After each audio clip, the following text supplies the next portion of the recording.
Documentaries animated it with confidence. The measurements seemed settled, final, unquestionable. We were completely wrong. What if the Big Bang wasn't the beginning? James Webb's latest discovery might prove it. Stay tuned, and make sure to subscribe if you love space mysteries as much as we do. Welcome back to Beyond the Stars. The galaxy we call home is not 100,000 light-years wide. Recent measurements reveal it spans at least 200,000 light-years, possibly more. We have been living inside a cosmic structure double the size we calculated. This is not a minor adjustment or a subtle refinement. This is a fundamental error that changes everything we thought we understood about our place in the universe. The mistake was not carelessness. The problem is that we have been trying to measure our galaxy from inside it. Imagine standing in the center of Manhattan and attempting to map the city's boundaries without ever leaving the ground. You see buildings, lights, crowds, but the edges remain invisible. That is our situation, floating in a spiral arm 26,000 light-years from the Galactic center, surrounded by stars and dust clouds that obscure our view in nearly every direction. For decades, astronomers used a straightforward method. They observed the brightest stars they could detect in all directions, and drew a line where those stars appeared to thin out. That boundary became the edge, 100,000 light-years. Case closed. But galaxies do not have sharp edges like dinner plates. They fade gradually, with stars scattering outward in thin streams and clouds. The old measurements only captured the brightest, most obvious features. They missed the enormous halo of material wrapping around everything. The breakthrough came when scientists started tracking stellar streams. These are rivers of stars torn from smaller galaxies that the Milky Way consumed millions of years ago. The streams orbit through space like cosmic fossils, and their paths reveal the true gravitational pull of our galaxy. When researchers mapped these streams, they found them circling far beyond the supposed edge, out to 200,000 light-years and beyond. One of the most revealing streams is the Sagittarius stream, which wraps around the entire Milky Way multiple times. Scientists traced this stream across the sky and realized it extended far past the old galactic boundary. Then came the GD1 stream, a thin river of stars in the outer halo. Its curved path required far more mass than the visible galaxy contained. These streams were revealing something invisible: dark matter. Dark matter is not theoretical anymore. It is confirmed, measured, and mapped. We cannot see it directly, but we see its effects everywhere. In the Milky Way, dark matter outweighs visible matter by a ratio of 10 to 1 for every star. You can see there is 10 times more invisible mass nearby. This material forms a massive halo around the galaxy, stretching far beyond where visible stars then out. The old measurements focused exclusively on visible light, counting stars in glowing gas, while ignoring the invisible scaffolding holding everything together. Modern technology changed this completely. The Gaia spacecraft tracks the precise movement of over 1 billion stars. Radio telescopes map hydrogen gas extending into the outer halo. Infrared instruments penetrate dust clouds that block visible light. Each technology reveals a different layer of the galaxy. Scientists also began using satellite galaxies as gravitational test masses. The Milky Way has dozens of smaller galaxies orbiting around it, including the Large and Small Magellanic Clouds. These satellites orbit based on our total mass, both visible and invisible combined. When researchers tracked their paths, the calculations demanded a much more massive galaxy than anyone expected. The Large Magellanic Cloud sits 160,000 light-years away and orbits the Milky Way once every 1.5 billion years. For it to maintain that orbit at that distance, our galaxy must be far more massive than old estimates suggested. Every satellite galaxy told the same story. They all orbit farther out than expected and move faster than predicted. The only explanation was that the Milky Way is bigger and heavier than we realized. This discovery has cascading implications. The new estimate puts the Milky Way's mass at approximately 4 trillion times the mass of our Sun, triple the previous calculation. With double the width and triple the mass, the volume of space increases dramatically. Volume grows with the cube of radius, so doubling the radius means 8 times more total space. More space means more stars. The old estimate suggested 200 billion stars in our galaxy.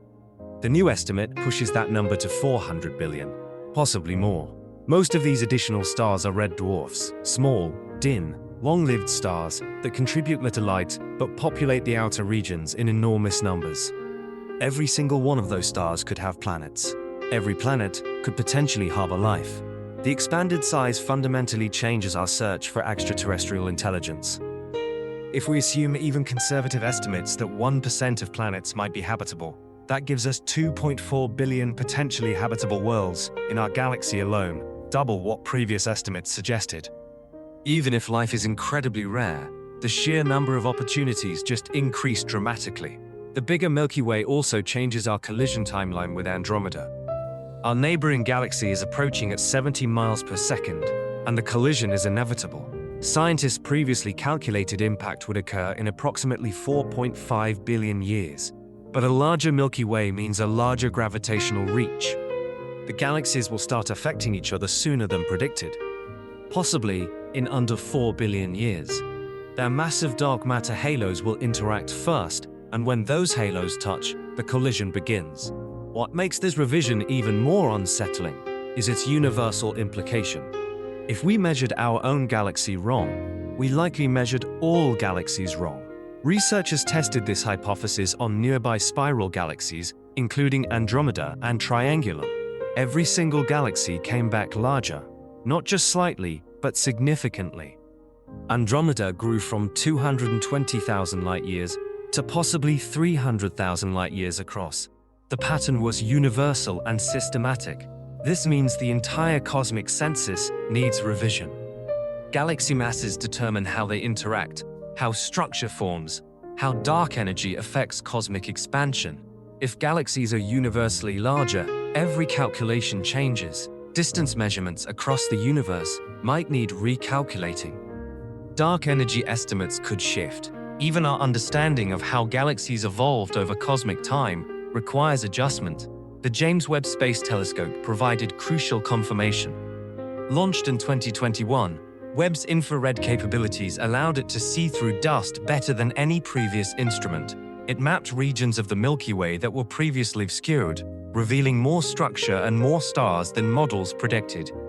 Webb also tracked stellar streams farther than previous surveys and measured gravitational lensing with unprecedented precision. The data was undeniable: 4 trillion solar masses, maybe more. Understanding where the galaxy truly ends remains philosophically and practically difficult. There is no sharp boundary, only a gradual fading into darkness. The viral radius, which marks where objects are gravitationally bound to the galaxy, gives approximately 250,000 light-years, but some models suggest the dark matter halo extends much farther, possibly to 400,000 or even 600,000 light-years. At those distances, the halo might already be touching Andromeda's halo. We live in a galaxy made mostly of invisible material. 90% of everything around us is something we cannot see, cannot touch, cannot directly detect. The visible stars and glowing gas are merely decoration on an invisible scaffold. This enormous structure grew through violence, consuming hundreds of smaller galaxies over 13 billion years. The Sagittarius dwarf is being torn apart and digested right now. In a few billion years, no trace of it will remain, except scattered stars mixed into our halo. The current measurement of 200,000 light-years is not final. It represents the best answer we have today, with current instruments and current understanding. Future telescopes will push deeper, finding fainter stars and more distant streams. Each discovery will refine the boundary. The number might become 220,000, or 250,000, or shift back to 180,000. The uncertainty will shrink, and confidence will increase, but the measurement will never be perfect. What remains certain is that the Milky Way is far larger than we believed for 70 years. Double the width, triple the mass, 400 billion stars instead of 200 billion. Every textbook diagram showing a neat 1,000 light-year spiral was wrong. We have been teaching students an outdated model, building theories on flawed foundations, exploring a universe we fundamentally misunderstood. So, the next time you look up at the night sky, remember, every tiny point of light you see is part of something far grander than anyone ever imagined. Our galaxy isn't a simple spiral floating in space. It's a vast, living structure made of stars, gas, and invisible matter, stretching hundreds of thousands of light years in every direction. For 70 years, we thought we understood the Milky Way. Now we know we've only been seeing a fraction of it.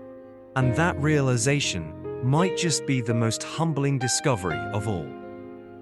Because if we were wrong about the very galaxy we live in, what else in the universe is waiting to prove us wrong next? Stay curious, keep looking up, and if you love exploring the mysteries of space as much as we do, make sure to subscribe so you don't miss what we uncover next among the stars.